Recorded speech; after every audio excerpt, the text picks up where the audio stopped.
Hey. Hey. Oh, calling Chris Anderson, not in Windsor. No, still not in Windsor. You look like you're in Windsor. Well, if I gotta get internet access so I can find out what's happening with my football club. Your soul is here, but your body is gone. I just don't know. Where are you? I think I'm back in Japan now. Wow. Yeah. I think I'm in New York this weekend. All right. So we're both on the road. Yeah. Welcome, everybody, to this encore episode of History Happy Hour. Thanks to Stephen Ambrose Historical Tours for helping to bring you this show. Check out their rich offering of military history tours at StephenAmbroseTours.com. Maybe I'm in New Orleans this weekend. It's a little confusing. And whether you're watching live, watching on replay, or listening on the HHH podcast, we're glad you are here. And today we will be talking about abolitionist Charles Sumner. We decided last week, maybe not the greatest abolitionist, but he's a great abolitionist. He's up there. Yeah. So I hope you have a drink that corresponds to that. So let us know what you're drinking. Just because we're not here live doesn't mean we're not coming back and checking to make sure that you're drinking, that you were drinking, and that you let us know what you were drinking. Absolutely. This is an important part of the History Happy Hour fabric. So we know that where the family's still kind of there.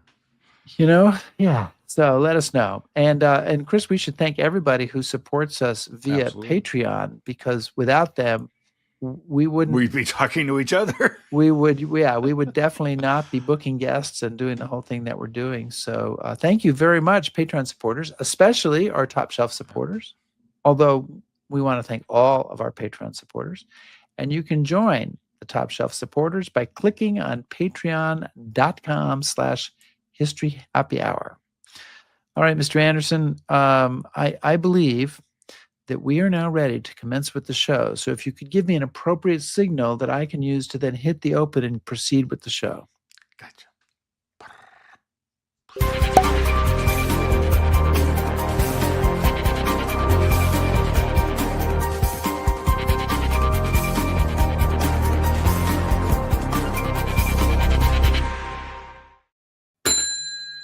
The bar is open. The bar is open. And Chris, Charles Sumner is a person who's barely remembered today, I think, by a lot of people. But as America careened towards civil war, he was the conscience of the North, a striking abolitionist, a man in many ways ahead of his time. And he is the subject of a new biography by our guest, Stephen Puleo. And it's called The Great Abolitionist, Charles Sumner and the Fight for a More Perfect Union. And Stephen Puleo is a historian, teacher, public speaker, former journalist, and the author of several books, including Voyage of Mercury, Dark Tide, about the Boston Molasses crisis, American Treasures, and The Caning. So we want to say, Stephen, welcome to History Happy Hour. Hey, Chris. Hey, Rick. Thanks for having me. My favorite kind of happy hour, History Happy Hour. There you go. Exactly. Did you bring a drink to History Happy Hour? I did. I brought a polar seltzer, but it does have lemon in it. No booze, but lemon. So, Chris, are you imbibing? No, not well. I was imbibing, so now I'm carbonating. I'm the only one drinking at Happy Hour. You've had that issue. Proud to be doing it. Well, I couldn't bring my Glen Turret with me, so I'm kind of at a loss. So, Stephen, if Charles Sumner is remembered at all today, it's probably because he was attacked on the Senate floor by South Carolina Representative Preston Brooks and badly beaten, which was an event that rocked the country and helped propel us to disunion. And I'm sure we'll get into that and talk about that. But you suggest in the writing of this book that there's a lot more to Charles Sumner worth remembering. And so can you give us the 1 minute or brief summary of why in 2024 we should be interested in Charles Sumner? Sure. I would say that over the 2 decades, probably the most dramatic, provocative, shocking, tumultuous 2 decades in American history, that is the 1850s and 1860s, which is the run-up to the Civil War itself, and a large part of Reconstruction.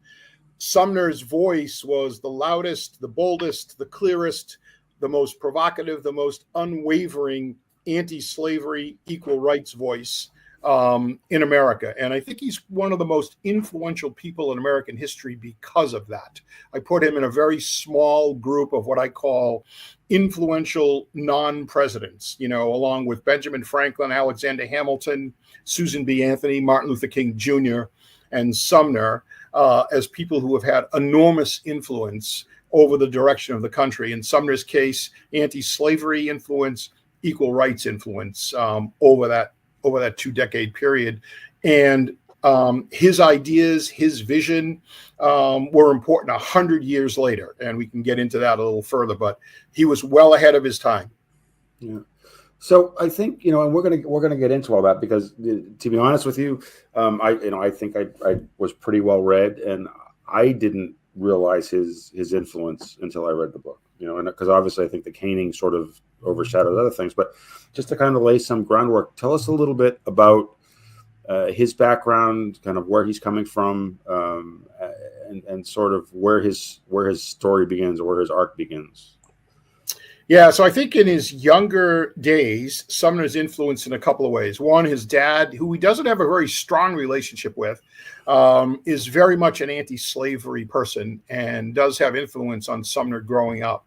But Sumner really gets his initial strong anti-slavery bent when he visits Washington, D.C. as a young man, a 23-year-old fresh out of Harvard Law School, like a rite of passage trip to D.C., where he sees the slave auctions and the slave pens. And then really, I think, gets an education when he goes to Europe, another rite of passage trip in 1838. So a 2-year trip that takes him to England and France and Italy. And during that time, he sees blacks and whites, commingling at things like seminars and lectures and cultural events. And after one of those events in Italy, he writes back home and says, it appears that the differences between whites and blacks are more ones of education and opportunity, and are not part of the general nature of things. That's really kind of a key moment in his education. And he gets back in 1840, practices law for a few years, finds it very much unfulfilling, dry, dusty, boring. And in 1844, he and his sister, the only sister he's really close to, he's one of 9, and he's close to one sister, Mary. They become very ill in 1844. They're in the beds next to each other. Mary does pass away. Sumner recovers. They thought he was going to die, and he recovers. And at that point says, I need to do something more with my life, more meaningful. And that begins kind of his entree into the anti-slavery world. So I just want to add on really quick, Rick, add on to this. One of the other things that really surprised me, and maybe you can touch on this too, is he's a pretty difficult guy to get along with. And for somebody who's going to be kind of looming large in the political scene and be an influencer, he doesn't really have the characteristics that you would think that would lend itself to that. So maybe you could mention a little bit about that before we get into his story. Of course, yes. Sumner is a very difficult guy to know. He's a very difficult the guy to be with. He's an elitist. He's very condescending. He's imperious. He's almost humorless in many ways. His friends can only take him in small doses. We all have friends like that. Sumner was that person. Are you guys talking about me again? Exactly. No, I think we're all that people from time to time. But Sumner was that. He just had a very difficult time with personal relationships. And, you're absolutely right, Chris. It kind of costs him in a way, because he's in a profession, he's in a business, politics that requires alliances. And he had a difficult time forming alliances. And in some ways that hurt him.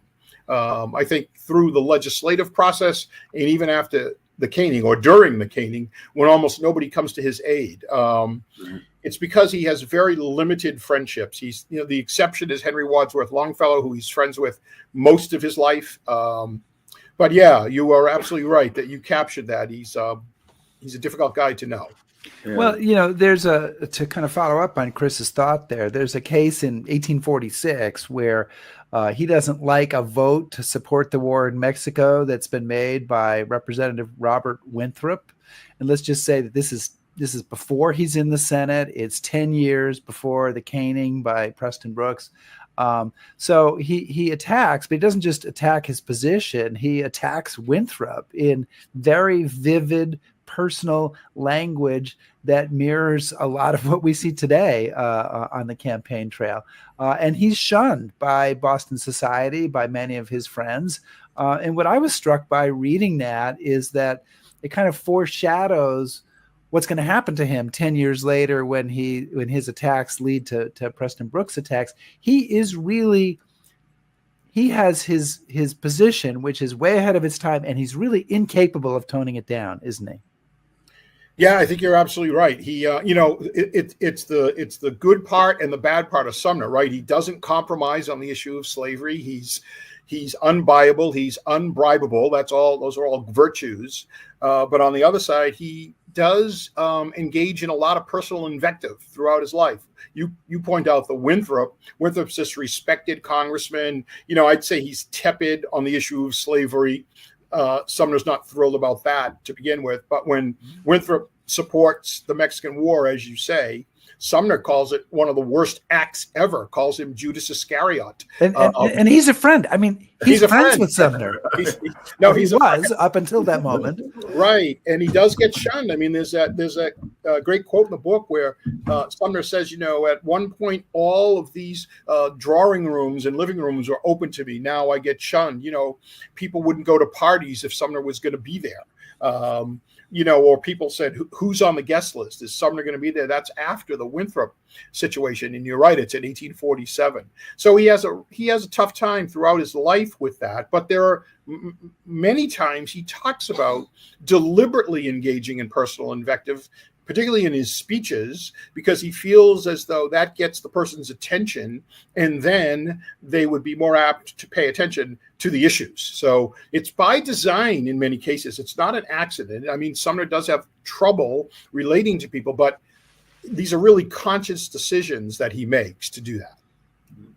So, Stephen, I would like to we'll talk about the caning, but also some of the other things, because there's a lot more to the story. And throughout the book, there are moments where you can see he's clearly out ahead of everybody else. And he's, whether intentionally or not, he's sort of dragging that issue forward.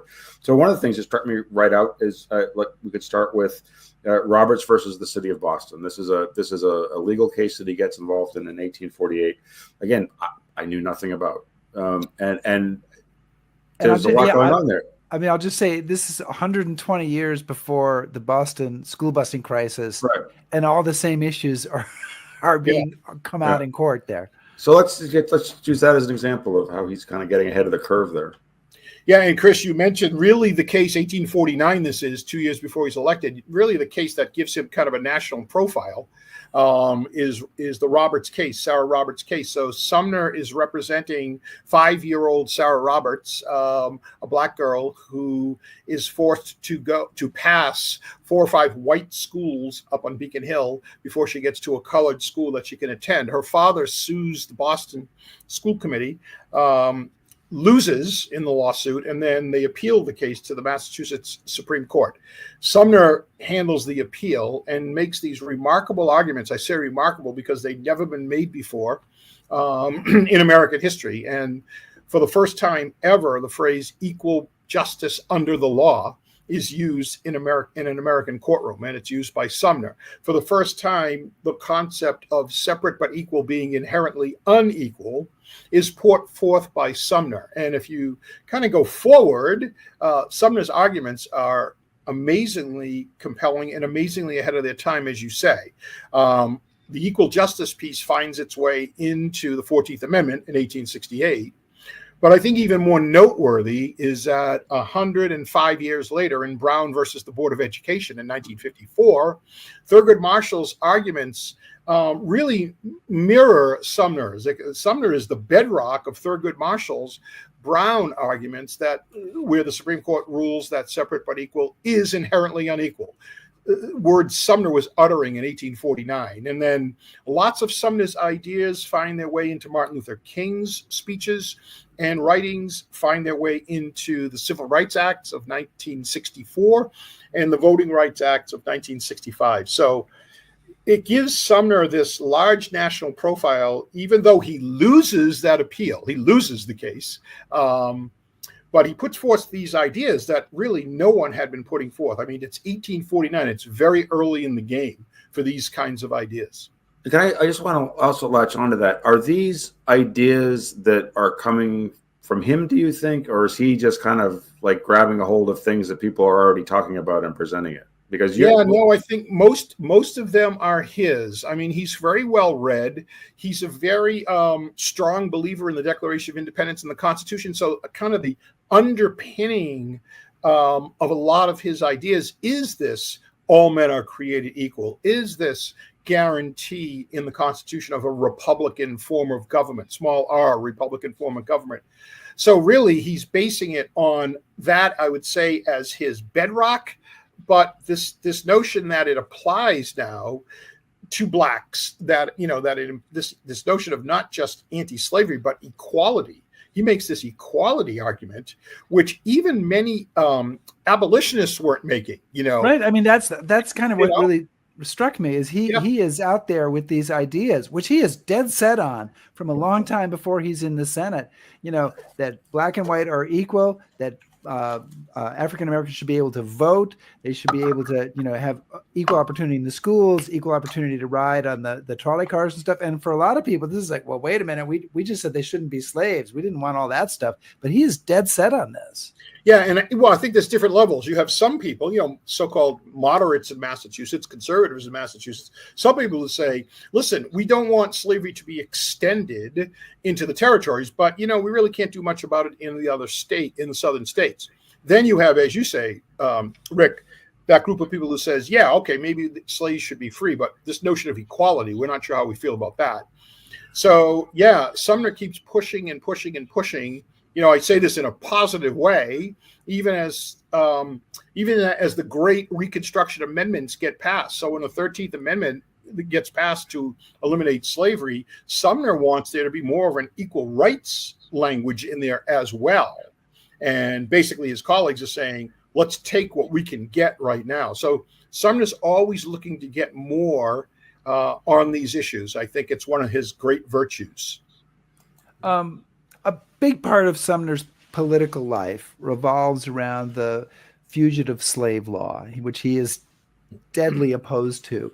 But it's actually a case involving that law that helps him get elected senator, because it looks like, he's kind of right on the edge of being elected senator. And then you get the case of Thomas Sims. And how does that tell us a little bit about that case, about the fugitive slave law, and how that affects Sumner's political career?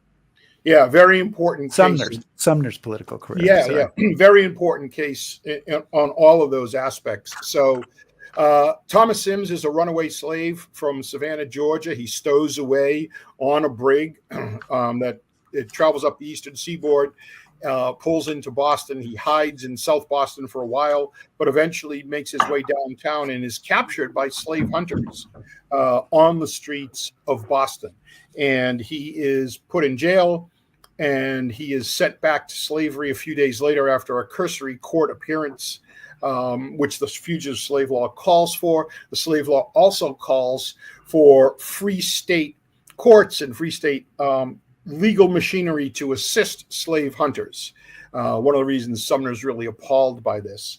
What's happening at the exact same time is the Massachusetts legislature is trying to decide on the U.S. senator to replace Daniel Webster. You'll recall senators were not directly elected by the people at this time. That doesn't happen until 1913.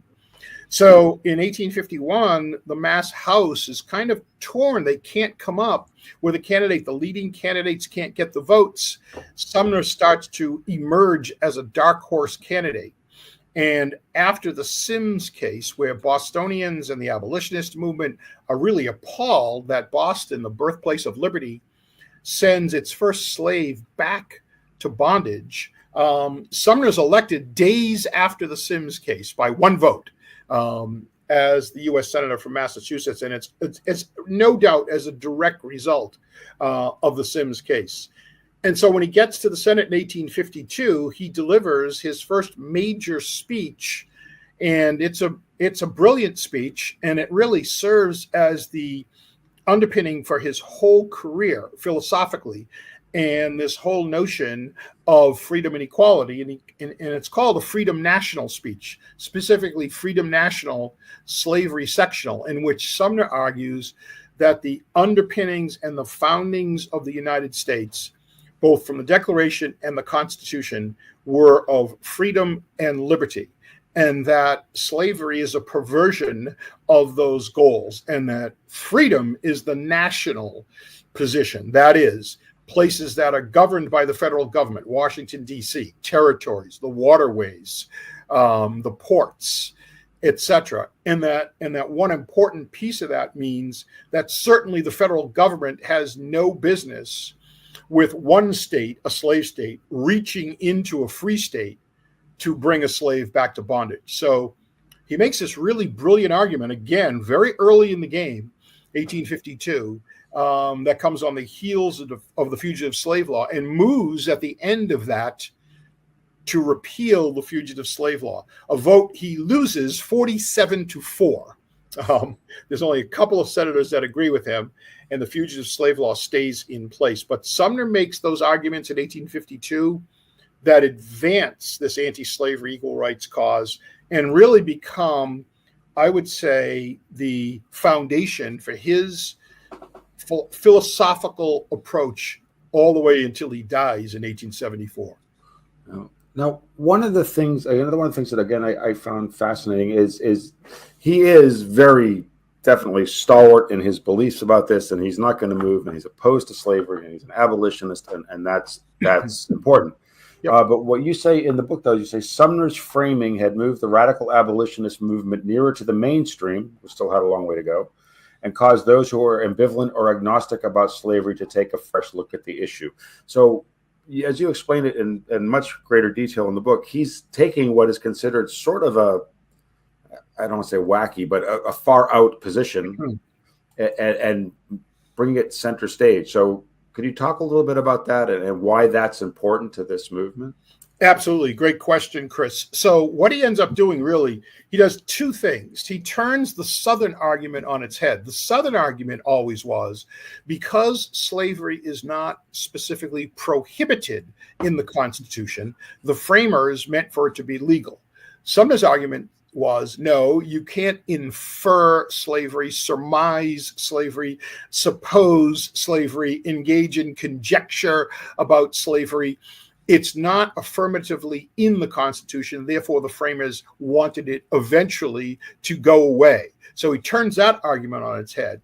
But he also says to the abolitionists who said, listen, we need to tear up the Constitution. We need to tear up the Declaration of Independence because those documents don't explicitly prohibit slavery. Sumner makes that same argument and says, no, again, you can't infer it or surmise it. The fact that it's not affirmatively in there means that the founders did not want it in there. The Constitution gives Congress no power to make a king, nor does it give it any power to make a slave. And so he says, if you love America, you must hate slavery. And so what happens, Chris, to your point, is suddenly the abolitionist movement, which had been perceived almost as an anti-American movement, because so many abolitionists called for the destruction of those documents, now becomes a little closer to the mainstream. So he pulls this really radical so-called fringe movement closer to the mainstream, which helps bolster that movement. There's a quote from William Lloyd Garrison that you use in the book about his early days in the Senate. So he's elected to the Senate in 1851, and he's a free soil candidate, and there are, I think, two fellow free soil candidates in the Senate. And Garrison says, for a long period, you were in an almost hopeless minority, misunderstood, grossly caricatured, in constant peril of your life while discharging the official duties of your position. But from that darkness, what light has sprung? And the thing that surprised me was the degree to which, 10 years, less than 10 years before the beginning of the Civil War, this idea of equality for slaves and kind of striking down the fugitive slave law, striking down slavery, was such a minority position. Oh yeah, I mean, so think about this: slavery had been managed both North and South, really since the Constitution, but let's say since the Missouri Compromise of 1820. So over the previous 3 decades, you had, these uneasy, but these fragile, I would say, but, effective truces between North and South. When I say effective, no war, the Union was together. And so they did this kind of compromise on the slavery issue. And these compromises were engineered mostly by, these great compromise senators that you learned about in high school. Daniel Webster, Henry Clay, John C. Calhoun, they wielded so much power during this time. And the whole issue of slavery was, again, managed. The South had slaves. The North benefited from slaves, its textile industry, from, cheap cotton. Northern financial companies and banks benefited from financing these textile industries. So Sumner comes along in 1852, 51, as you say, but his first speech in 1852. And at that point, there's literally a gentleman's agreement in the Senate, not even to discuss the slavery issue because it's a presidential election year and they felt it would be too controversial. Sumner only gets the floor to deliver his speech when the budget comes up to fund the enforcement of the fugitive slave law. And Sumner says, oh, here's my opportunity to move to strike it. And so he gives that 1852 speech is the first major anti-slavery speech in Congress in American history. It's in 1852. So that kind of makes your point, Rick, that up to that point, there had been this management of the issue and along comes Sumner, and really upsets the apple cart. There's after that speech, the South sees Sumner as the most dangerous Northern senator because he doesn't make backroom deals. He doesn't flinch, from a political, on a political basis for something that he believes strongly principle-wise. And as I said earlier, unbribable. So they kind of realize this is a dangerous voice in the Senate in 1852.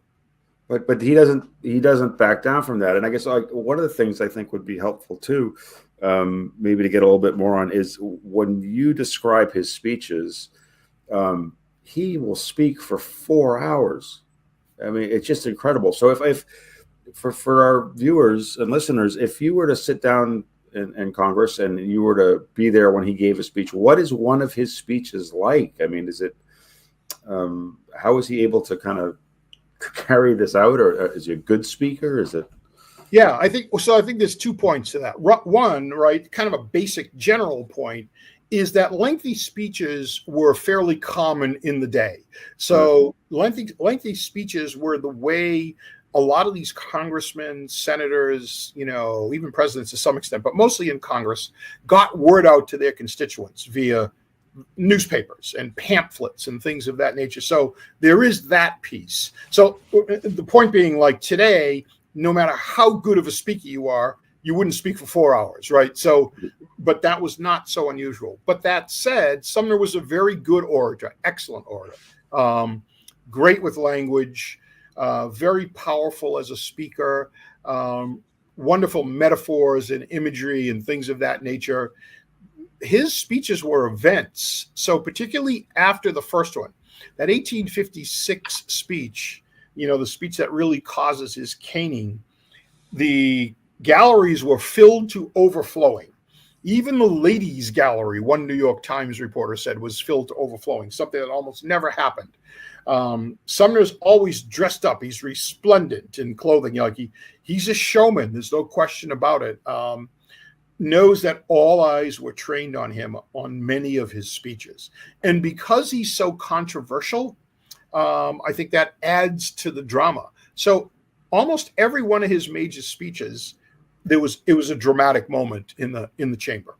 Yeah.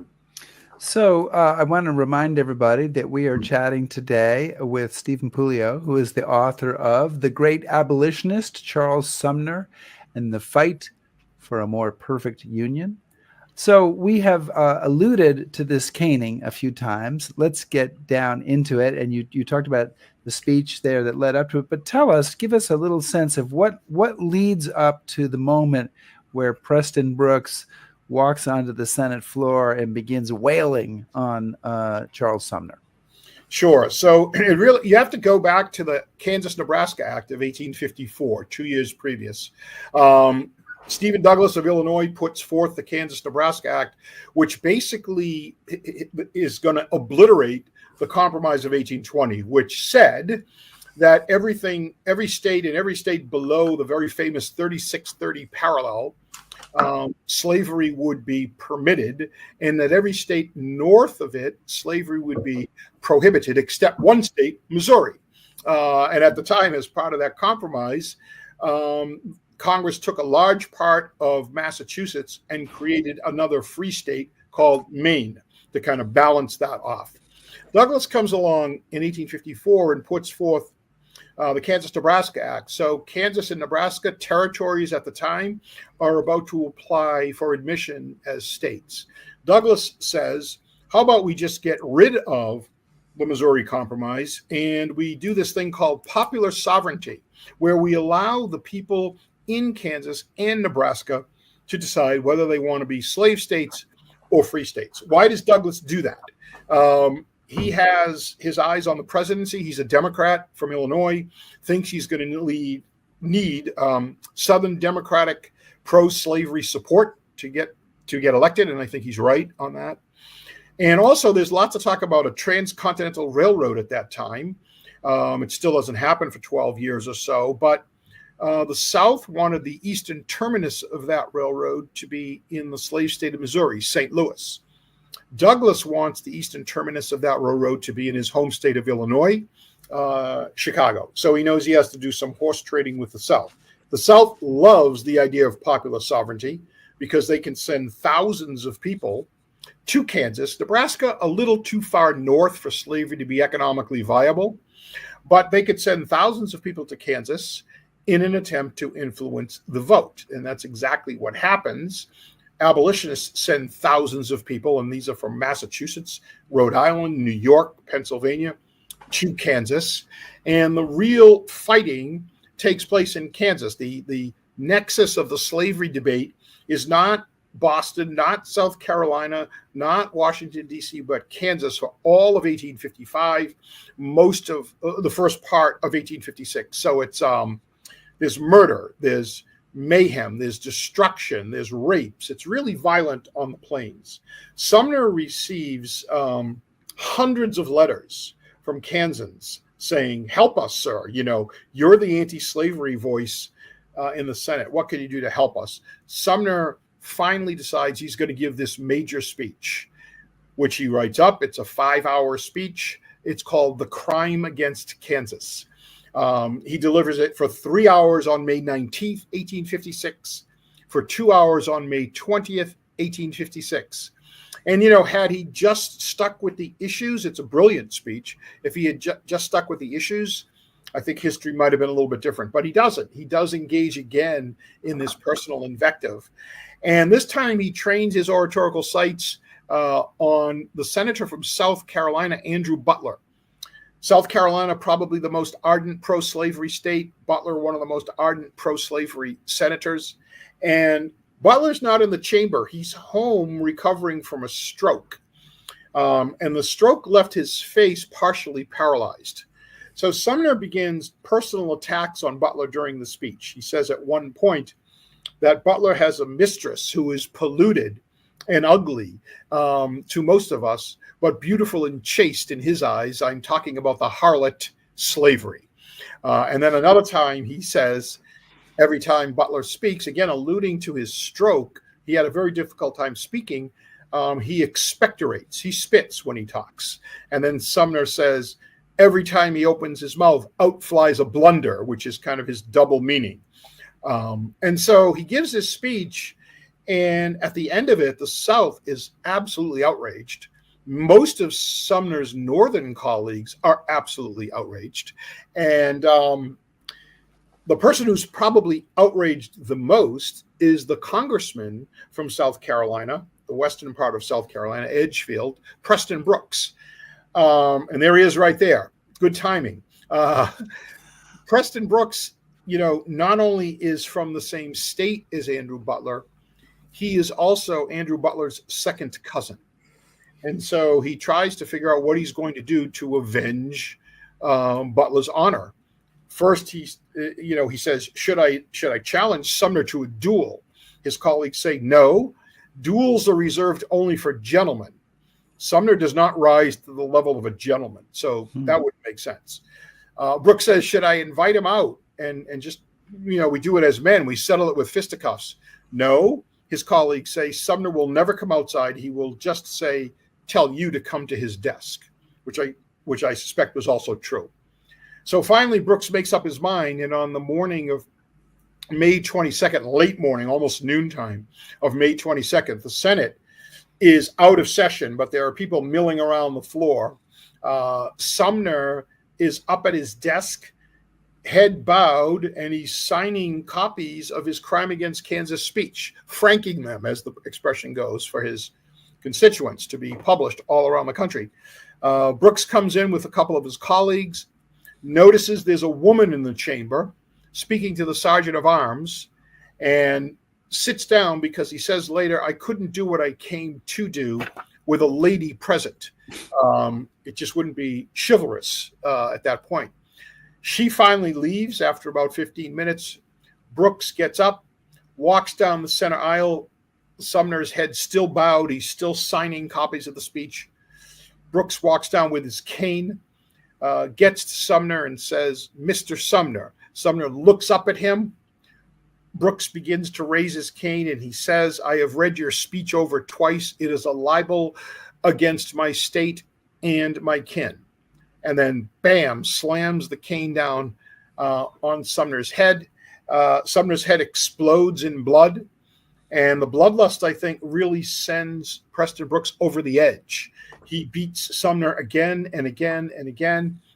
Sumner is got his legs kind of wedged under his desk. The desk is manacled to the floor. He can't really move. Finally, he wrenches the desk from its manacles, topples over. Brooks grabs him by the lapels and keeps beating him. Brooks's cane shatters into pieces. He's finally left just holding the knob of the cane. Brooks says later, I gave him 30 first-rate stripes. And at the end, he was bellowing like a calf. And Sumner, finally, just before he slips into unconsciousness, he's in a pool of his own blood, says, I can't believe such a thing could happen. And Brooks's colleague pulls him away and says, don't kill him, and leads Brooks from the chamber. Sumner is taken to the anteroom next door, and his treatment and his recovery begin. But the caning really goes across the country like a wildfire, and news is everywhere, north and south. Two very distinct responses. The North is outraged. The South, almost universal acclaim for Brooks. This abolitionist had it coming to him. The abolitionists are trying to, change our way of life. It's about time somebody took action. In fact, Brooks has sent hundreds of canes as gifts from Southerners, some of them inscribed with the words, hit him again. Sumner is out of the Senate for about 3.5 years, tries to get close, but really has this PTSD as he gets close. He has brain trauma. He has back issues. He has neck issues, all of that. But the caning serves one very important purpose. Many purposes, but one very important purpose, and that's during the summer and fall of 1856. Thousands and thousands of Northerners join this new anti-slavery Republican Party. And the Republican Party grows and puts up its first presidential candidate in 1856, John C. Fremont, who almost wins, doesn't quite win, but almost wins. And as Sumner's trying to get back to work during the summer and fall of 1856, his colleagues are saying, you know what? Don't rush. Take your time. Make sure you're well, because your vacant chair speaks even more effectively than you. So yeah, I mean, you've touched on this a little bit, but you say that caning, it's a line that gets crossed there for the nation, right? That's for you. That's sort of the, I guess, the final step to civil war, or is it? Yeah, yes, I do. Yeah. I do think it is. I think it's really it's the event, it's the episode that takes the slavery debate from a political debate, sometimes even an academic debate, to this visceral, gut-wrenching, emotional moment. And so it still takes 5 years for war to happen, right? This is May of 1856. Fort Sumter is attacked in April of 1861. So it takes 5 years, but the dominoes start to fall. A lot of these moderates, for example, in the North, they're not big fans of Sumner. They're not even big fans of abolitionists, even as it's moved more into the mainstream. They find themselves politically with nowhere else to go but to support Sumner, and also viewing the South as not just bullies. I mean, he's often called Bully Brooks, but anti-First Amendment people. In other words, yes, they agree Sumner insulted Andrew Butler. No question about that. And not a lot of Northerners were thrilled with that. But if the answer is you get beaten to within an inch of your life for something that you said, then that's an anti-First Amendment thing too. So you really had those dominoes start to topple with the growth of the Republican Party. The Dred Scott decision, I think, that happens in 1857, Southern-leaning court that declares blacks are not citizens and declares that Congress can't prohibit slavery anywhere, I think is a direct reflection of the anger the South felt, as a result of that whole caning episode. Lincoln-Douglas debates in 1858. Lincoln mentions the caning several times. John Brown's raid in 1859. John Brown, 2 days after the caning, when he's in Kansas, very gruesomely, he and his brothers murder a family of pro-slavery people, which increases the ire of the South, but also turns Brown into almost a legend in a sense.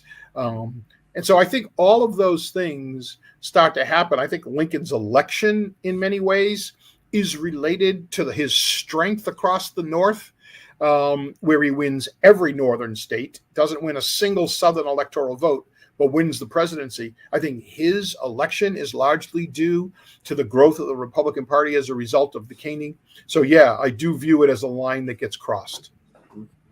I'll bring in a question from one of our viewers. And Tiffany Horn Fannin says, could Sumner be compared to Thomas Paine with regards to personality and vision? Yeah, it's a great question, Tiffany. I think, to be honest with you, I mean, Paine had his prickly side, but I think Sumner is even more difficult. Like, Sumner would not be a person you'd invite to the History Happy Hour. And you might invite Paine. You might invite Paine. Sumner, I think, is more dour, just a little bit humorless. And I'm not saying, again, that Paine was a comedian. He was not. But I think their ideas are very similar. I think Tiffany's onto something there. But I feel like Sumner's personality was much more difficult. We'll probably touch on some of his relationship with Lincoln, but let me, and Chris, if it's okay, let me jump in with that, because that's a question that also Wally asked. Wally Morrison asked about his relationship. He said, did Sumner have an influence on Lincoln's thinking? Sumner's the head of the Foreign Relations Committee during Lincoln's presidency. Lincoln is a guy who famously relies heavily on humor in his relations to other people. Sumner is famously a guy who doesn't have a sense of humor, but they're definitely political allies. So what kind of relationship do they have, and to what degree does Sumner influence Lincoln? Yeah, it's a great question, and it's a big part of this book. The book starts off with a prologue where Charles Sumner is at Lincoln's deathbed the night he is shot, and he spends all night there along with several other people, and says that, after the fact, that he sobbed like a woman when he found out Lincoln was gone at 7:20 the next morning on April 15th. They had a very strong relationship. I would say a very intimate relationship, although a very short one. They don't meet until Lincoln comes east for the inauguration in 1861 in March. And of course, 4 years later, Lincoln is assassinated. But I think they each learn from each other. And it's really interesting as it develops. I think Sumner teaches Lincoln a great deal about moral courage, standing up for moral courage, even if it's not sometimes a politically good thing to do.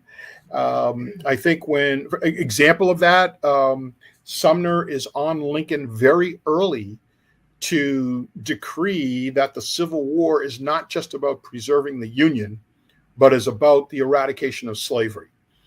Lincoln does not come to this conclusion until late in 1861. Sumner is on it almost from the beginning, and I think has a real strong influence in Lincoln's evolution, let's call it. It's not a conversion, that's too strong of a word, but it certainly is his evolution. When Lincoln is considering issuing the Emancipation Proclamation, Sumner wants him to issue it much earlier in the game, just feels it's an important thing to do symbolically, that he's able to do it from a military commander-in-chief perspective. So he doesn't need congressional approval because he's doing it as the commander-in-chief. And so he's on Lincoln very early to do that. I think Lincoln, on the other hand, teaches Sumner a great deal too. You mentioned humor. Lincoln, very effective, used humor his entire career. My favorite example, though, of where Sumner is so perplexed by it is when they first meet. So they're at the Hotel Willard in Washington, D.C., and Lincoln receives Sumner. He's the president-elect, Lincoln, and he receives Sumner. Sumner walks in, and they're both 6'4". And Lincoln's really surprised to see somebody that big. And so he suggests to Sumner that they stand back to back to see who's taller. Lincoln thinks this is the most hysterical thing ever. And Sumner has no idea what to do with this. He doesn't know what to make of this person.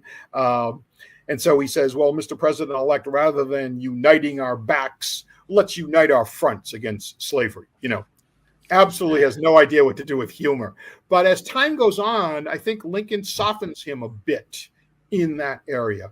And then in terms of politics, Lincoln teaches Sumner that sometimes politics does have to be taken into consideration. And the case in point is the Emancipation Proclamation. So he says to Sumner, as Sumner's on him to issue it early, he says, I can't issue it until the Union wins something. We're getting hammered, and we haven't won anything. So, boy, it would be such a hollow gesture. So Lincoln uses the Battle of Antietam, September 17th, 1862, which the North barely wins. They eke out it's almost a draw, but let's say they eke out a very close win.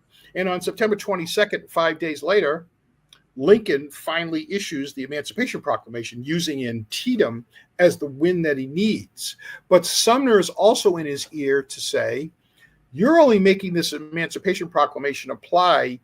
You're going to free slaves in states that are in rebellion against the United States. What about our 4 border states that allow slavery? Northern border states, Delaware, Maryland, Kentucky, and Missouri are all part of the Union, and they all allow slavery.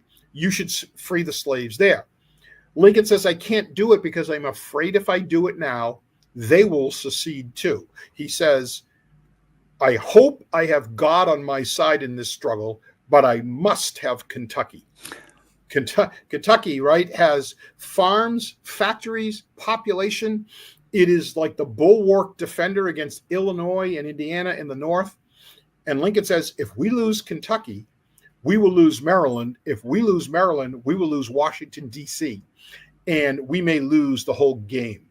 So Sumner gets that after Lincoln kind of walks him through it, because both Sumner and Lincoln know that the Emancipation Proclamation is not worth the paper it's printed on unless the North wins the war.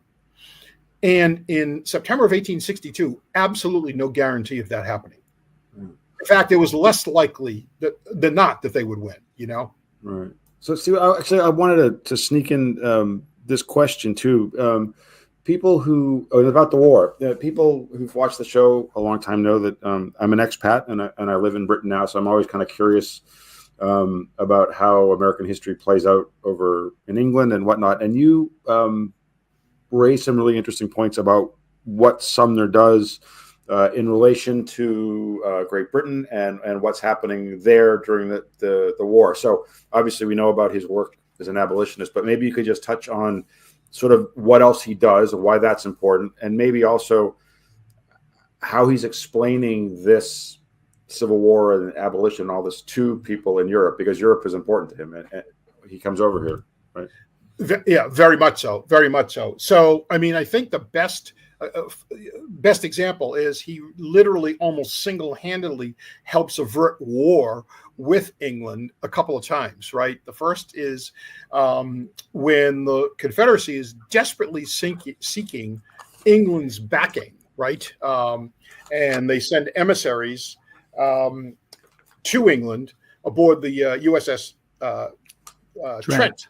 Yes. And so an American captain gets word of this and basically captures the Trent without authority from Washington, takes the two emissaries off, Confederate emissaries off, lets the ship go free, and imprisons the two emissaries. Anyway, it's a big, long, I would say, back and forth brouhaha between diplomatic issue between England and the United States. The British are furious because at that point the ship was neutral. They hadn't recognized the South as a belligerent at that point, and so they viewed it as a crime to take these British soldiers off, these British sailors rather off.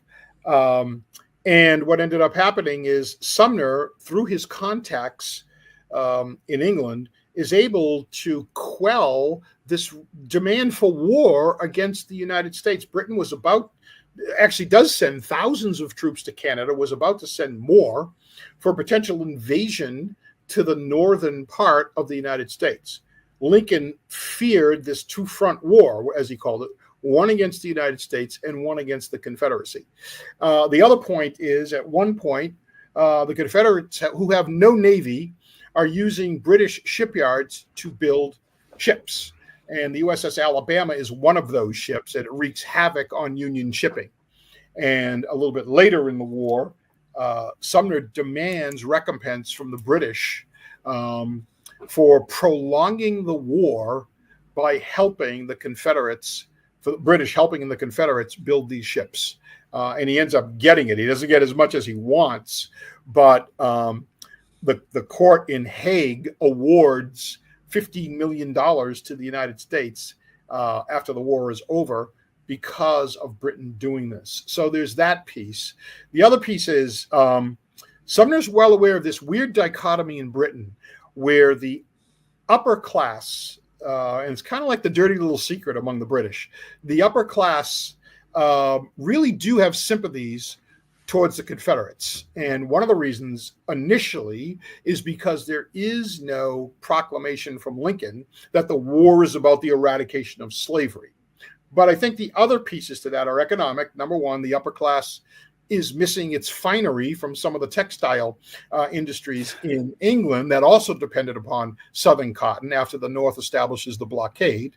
So that's one. And two, the upper class in England, I think, secretly really likes the monarchical kind of hierarchy of the slavery system that's in the South.